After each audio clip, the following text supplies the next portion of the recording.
What's up, y'all? It's the kid, Fort Worth, Fabian, Big Boss Fable. I'm back here with a reaction video, man. I'm reacting to how Bohemian Rhapsody, the film, the movie, ignored the true story of Queen.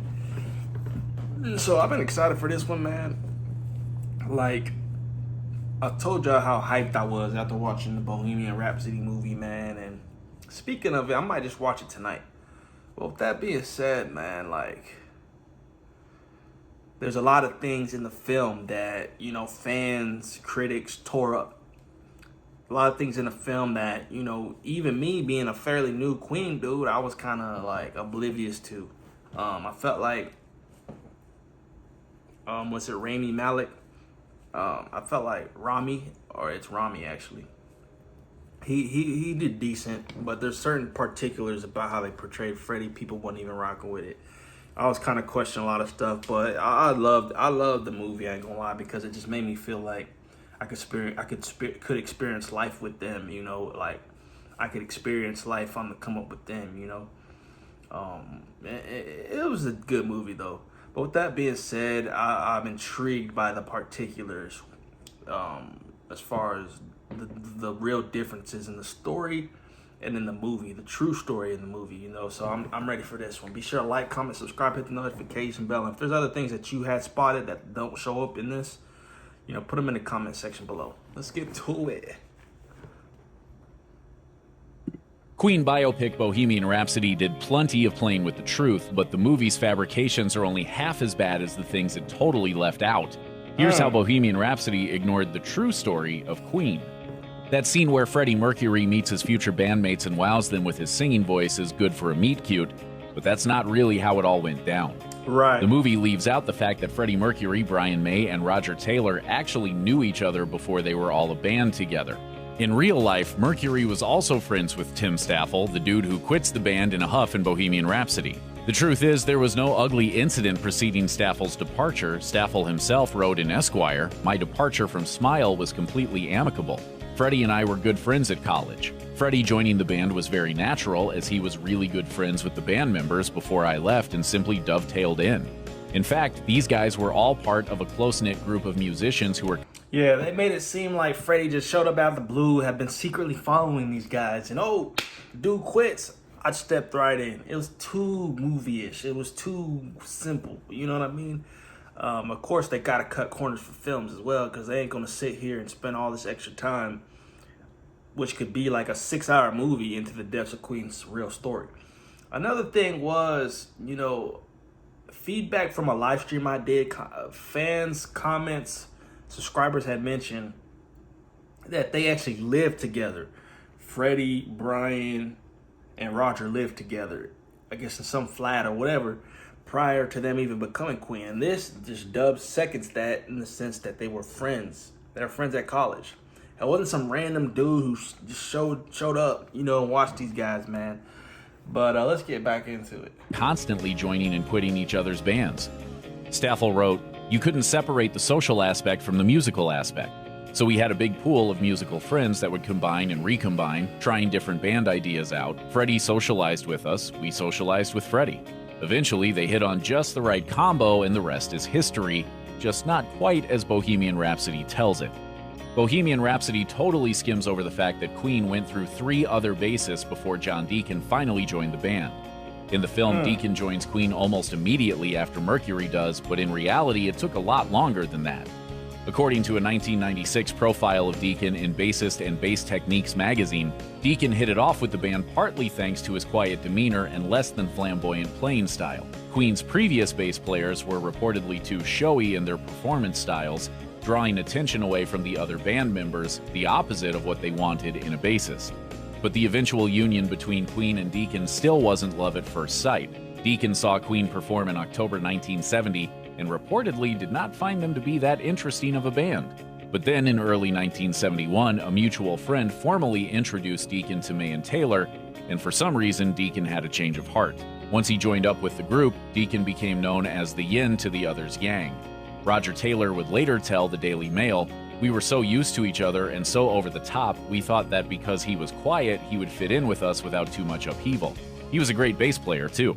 Cheers! In the film, Queen sells their touring van so they can You gotta love John Deacon, man. It's just the chill, reserved, aspect to him, but it's just so phenomenal. Like the essence of John Deacon's like a mystery. You know what I mean? Like he leaves the group or he retires, and while you don't see too much of him, he was always quiet anyway. Even when your interviewers asked him questions, he was real subtle, soft spoken, but you could tell. Obviously, he had smarts behind him. Dude was very intellectual. But yeah, dude was shitting. Dude basically was trashing the band, saying they was garbage. That's kind of funny. But he didn't join till after a while after Freddie did. Afford to make their first album. Shortly after that, they meet their new manager, John Reed, and everything suddenly falls into place. But the film skipped over a ton of drama that happened before they got to that point. In real life, the band didn't sell a van, they sold their souls.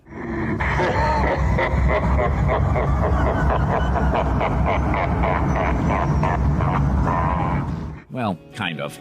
Queen's first manager wasn't John Reed, but a man called Norman Sheffield, co-owner of Trident Studios. According to The Guardian, after Queen's album Sheer Heart Attack made it to number 2, the band was left wondering why they weren't rolling in cash. As it turns out, it was because they'd signed a somewhat predatory contract with Trident, which basically said Queen would make the albums and Trident would sell them to EMI, meaning there wouldn't be enough money left over for the band to buy a new set of drumsticks, much less anything else. The band was so angry about the arrangement. Gotta read the fine print, man. What's up with all these artists not having any clue of the music business? Which is very common because it's not like anybody would know details about the business fresh off the street, or any regular kid who's just talented and knows how to play music or is an artist. But bro, read the fine print. Get you a lawyer, get lawyered up, get you an attorney to read your paperwork, bro. There's too many countless stories of people getting effed over in their deals.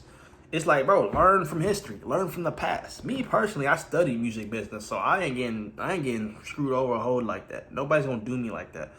You know what I mean? All you gotta do is read paperwork. That's all you gotta do. Some people don't want to. That's why you get your attorney to do it. Get some legal entity to do it. Read the fine print, to review it. Not just, oh, this looks nice. Sign on the dotted line. Nah, bro.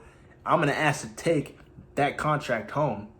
And then, it's all right if you give me some time to kind of think it over, look over the fine print, sleep on it, come back tomorrow, come back in a couple of days. Oh, cool. Taking it home, whatever. My attorney looking at it. Or I'll look at it myself. I don't care if it's 500 pages, I'm reading it. Because basically, like, they talking about you can sell your soul, bro. You didn't even know what you were doing. You just thought, oh, if I sign on that line, I'm a star now. Luckily, these guys was just so big that trumped over. A lot of artists never make it back from that first initial deal that just flops. These guys they shot through that, I guess. They was just bigger than that. But a lot of artists don't come back from shitty deals, bro. That they wrote a super unflattering ode to Sheffield called Death on Two Legs, dedicated to. That song was so harsh that Brian May even later admitted he felt bad singing it. Right. It called Sheffield, among other things, a sewer rat decaying in a cesspool of pride, and angered the band's former manager so much that he decided to sue Queen and EMI for defamation of character. Paul Printer is the undisputed villain of Bohemian Rhapsody. He keeps Mercury locked away in his own mansion, answers all of his calls for him, shuns all of his friends, and is implied to be the reason why Mercury contracted HIV. But the extent of the real Paul Printer's villainy is debatable. It is true that he sold Mercury out to the media in 1987, but the idea that Mercury was isolated and shut away by Printer is almost totally fictional. In reality, Mercury definitely... He said, homie, a real druggie, real cokehead. Look how he moving and squirming. He said, so this is Paul Printer. This is the dude. And I'm talking about the real life dude. I've never seen no image or clip of what he really looked like. This is homie that sold out Freddie, bro. That's just... People will switch up on you for an interview. An interview. People will flip the script on you just to sit in an interview and talk about you. He had nothing going for himself aside from being associated with Queen. Nothing. Nada. So he gets an exclusive interview to talk about another man. What? Just because, according to the movie, Freddie kicked him to the curb in a savage way. I don't know how that really played out in real life. But dude's pathetic, man. definitely didn't spend all his time in his home waiting for Printer to bring the party to him. He had a whole entourage of people and spent plenty of time with them at nightclubs and parties. In those days, his entourage included not just Paul Printer, but the likes of actor Peter Straker, Elton John, and Princess Diana. The movie doesn't show any of that, though, because it would have jumbled the narrative and turned Printer into a more watered-down villain. And at some point in every film, you gotta have somebody to hate. In the movie, Mary Austin insists to Mercury that he's gay, and from that point onwards, the movie continues by portraying Mercury as a man who is only interested in men. While this may have simplified the narrative a bit, it was far from the whole story. In reality, Mercury was a lot more complicated than that.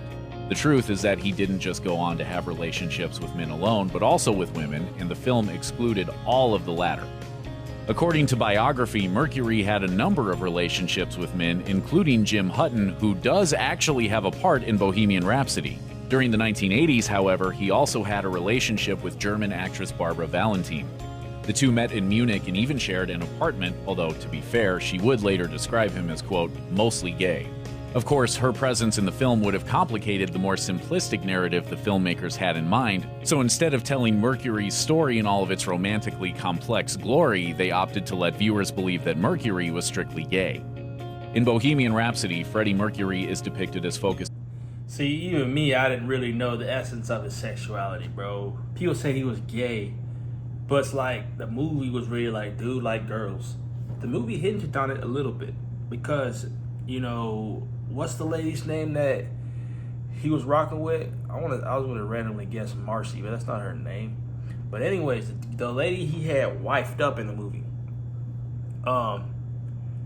even has a line to where it's like where their conversation. She says he's gay, but he says, "I think I'm bisexual."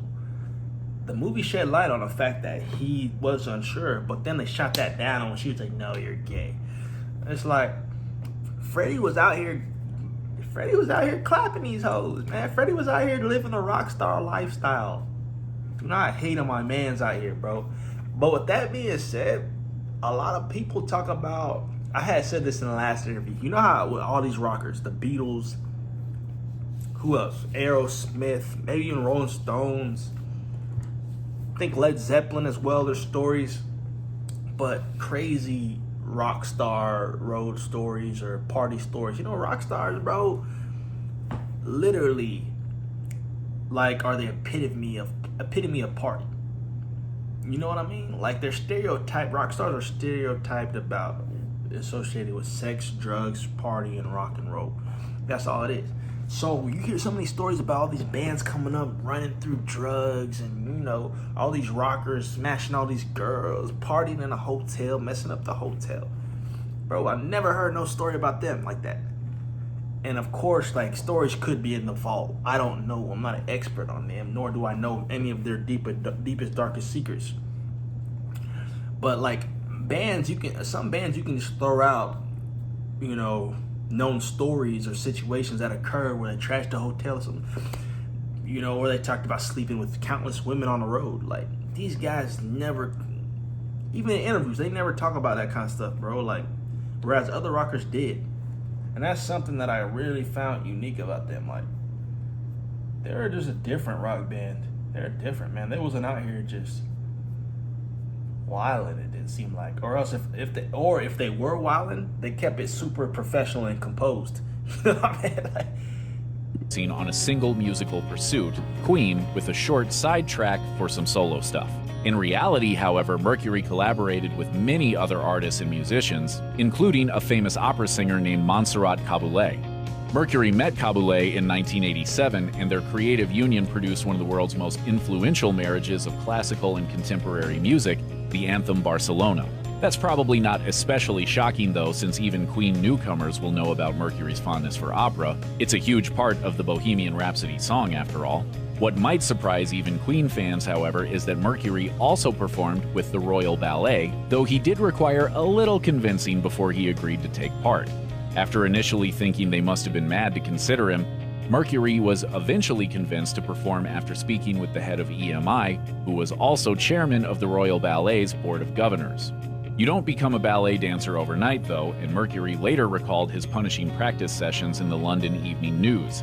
He said of his training, "It was murder. After 2 days, I was in agony. It was hurting me in places I didn't know I had, dear." Mercury made his ballet debut in October 1979 in front of an audience of 2,500 theater patrons.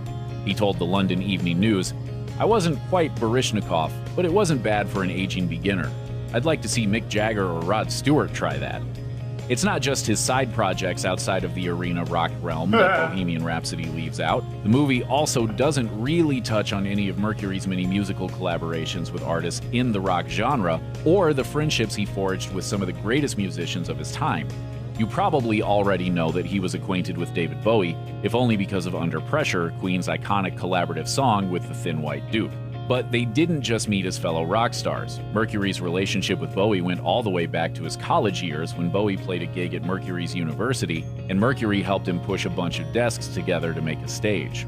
Mercury recorded with other big names too, including Michael Jackson. In 1983, the pair worked together on the songs There Must Be More to Life Than This, State of Shock, and Victory, but the songs were never released. Why? Because of a llama. Yes, the recording sessions were interrupted by Jackson's pet llama, and Mercury couldn't take it, finally calling manager Jim Beach and begging to be rescued.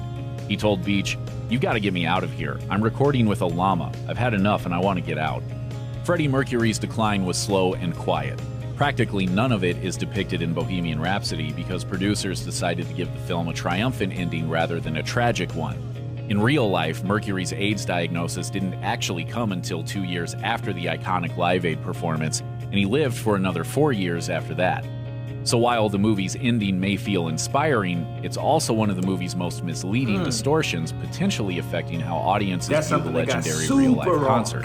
Like many of the movie's distortions, it's based on a kernel of truth. Years after the Live Aid performance, when Queen made an appearance at the 1990 Brit Awards, Mercury was gaunt and pale and said little to the audience. Outside of the public eye, however, Mercury kept on working.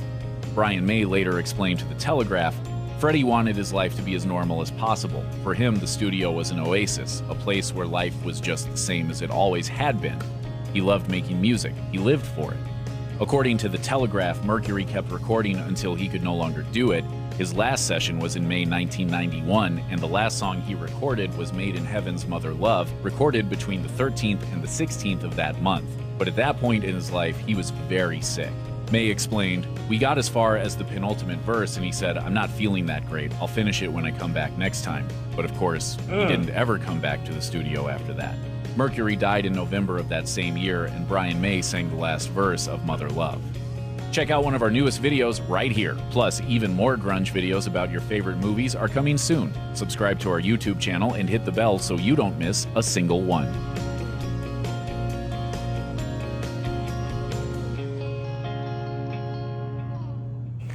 Live fast, die young. The story of these rockers, man. R.I.P. Freddie, man. But yeah, Bohemian Rap film messed up a lot of stuff in the film, but obviously they just wanted to, I feel like obviously they just wanted to, get everything in. You know what I mean? They wanted to get a lot in to a short amount of time. Oh man, that was tough, man. Like, comment, subscribe, hit the notification bell, follow me on Instagram and Twitter at @ForwardFakeMans, the road to 10K, man. Peace.